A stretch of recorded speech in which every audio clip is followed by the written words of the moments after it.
When you know you can control your own emotions, no one controls you.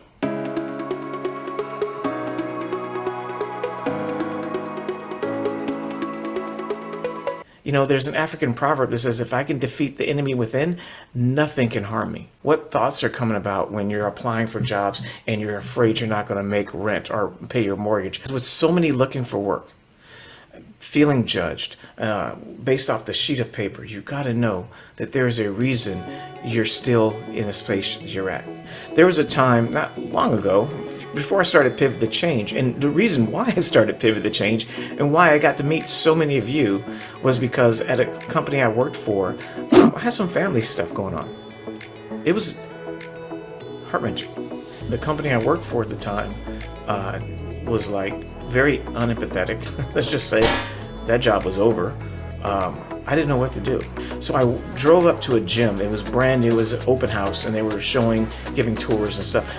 And they had heavy bags there. And I literally said to the person giving me the tour, hey, I used to be a kickboxing coach at a huge business, very successful, working with celebrities and yada, yada, yada. This person only heard that I was a kickboxing coach and said, hey, would you like to teach for us? I'm like, dude, that was 20 years ago. I am not going to teach a class. I used cassette tapes when I was teaching. He begged me so much that finally I said, you know what, it might be fun. I can try one class. Maybe I can teach people basic form. How's that? And we'll go from there.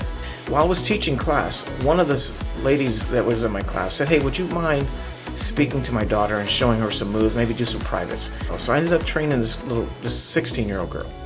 And I noticed something was wrong with her. Just stopped and said, look, if you want to talk, just know I know none of your friends. I don't know your family, but I can tell something's going on.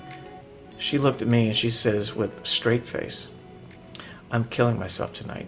I don't want my mother to know. That's the only reason I'm here with you. When I'm done, I'm gone.